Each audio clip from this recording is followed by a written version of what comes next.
What if peace isn't something you need to find, but something you need to protect? Every person longs for peace, yet most of us live in a constant inner war. You lie awake at night, your heart racing with anxiety about the future, or you replay the past, shackled by guilt for mistakes you can't erase. And then there's regret, the haunting whisper of what you could have done, should have done, but didn't. Here's the bold truth. Peace is not stolen from us by the world.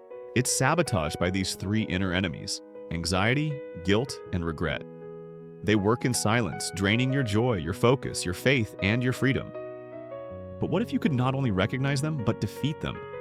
Ancient wisdom, modern psychology, and even neuroscience all point to timeless strategies that can help you reclaim the calm and clarity your soul is craving. This is not just about feeling better. This is about spiritual strength. It's about reclaiming your mind, your heart, your purpose. And it starts right now.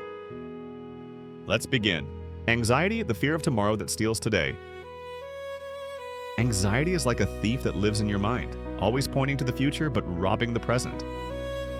The Stoics warned us, we suffer more often in imagination than in reality. And Jesus himself said, do not worry about tomorrow, for tomorrow will worry about itself.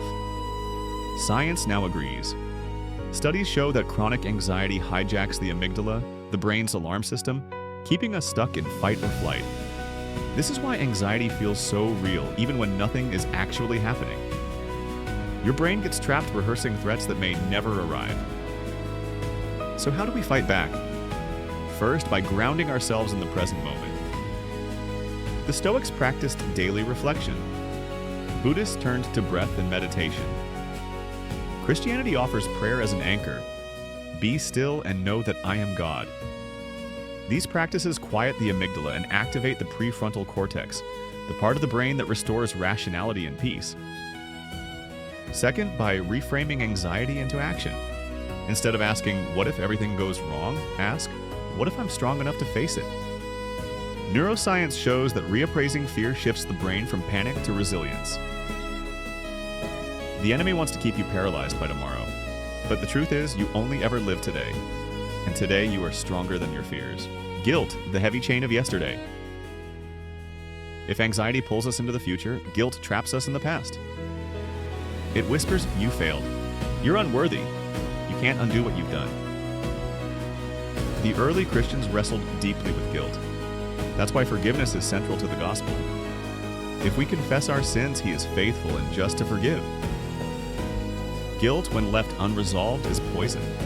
But when acknowledged, it can be the doorway to healing. Psychologists describe two kinds of guilt: healthy guilt, which leads to responsibility and growth, and toxic guilt, which becomes shame and self-condemnation. Neuroscience shows that guilt activates the brain's default mode network, the system tied to self-reflection. But if we stay stuck there, it turns destructive, reinforcing a cycle of self-punishment. The Stoics offered a blunt remedy.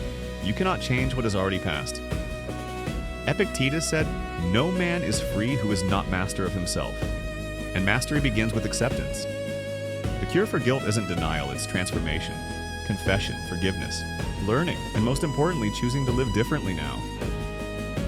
Guilt becomes destructive only when you believe yesterday defines who you are today. But the truth is, every sunrise is God's way of saying, begin again. Regret, the ghost of what might have been.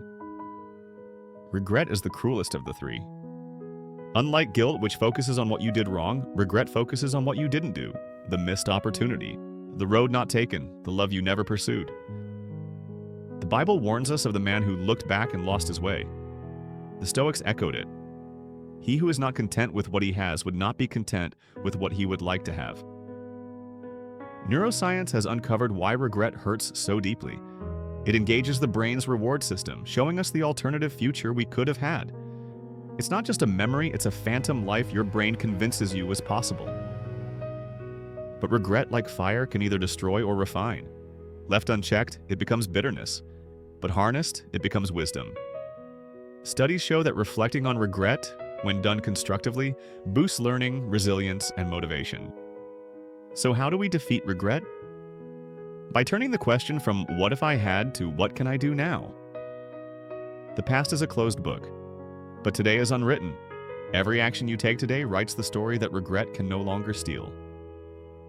Regret only has power if you keep staring backward, but peace returns when you decide that the best chapters are still ahead. The path to peace, defeating the enemies within. Anxiety, guilt, regret. They are enemies, but not undefeatable ones. Each points us away from the present. Anxiety says the future will destroy you. Guilt says the past defines you. Regret says the life you didn't live condemns you. But peace whispers, only this moment is real, and in this moment you are free. The Stoics guarded their peace by disciplining the mind.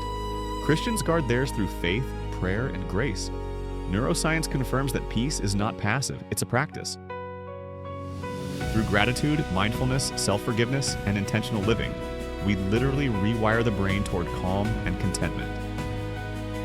Peace isn't the absence of storms, it's the ability to stand still while they rage. And that power is already within you. You are not your fears, your failures, or your lost opportunities. You are more. The question is not whether anxiety, guilt, and regret will come. They will. The question is, will you let them rule you, or will you rise above them? Let's bring it all together. The three enemies of peace are loud, but peace itself is louder, if you choose to listen. So here's your challenge. The next time anxiety grips you, breathe and return to the present. When guilt accuses you, turn it into growth. And when regret haunts you, transform it into wisdom for today. Peace is not out there, it is here within you, waiting to be claimed. If this message spoke to you, share it with someone who needs it. And remember, peace is not something you wait for, it's something you practice daily. Subscribe to Luminous Soul, and together let's walk the path of wisdom, purpose, and unshakable peace.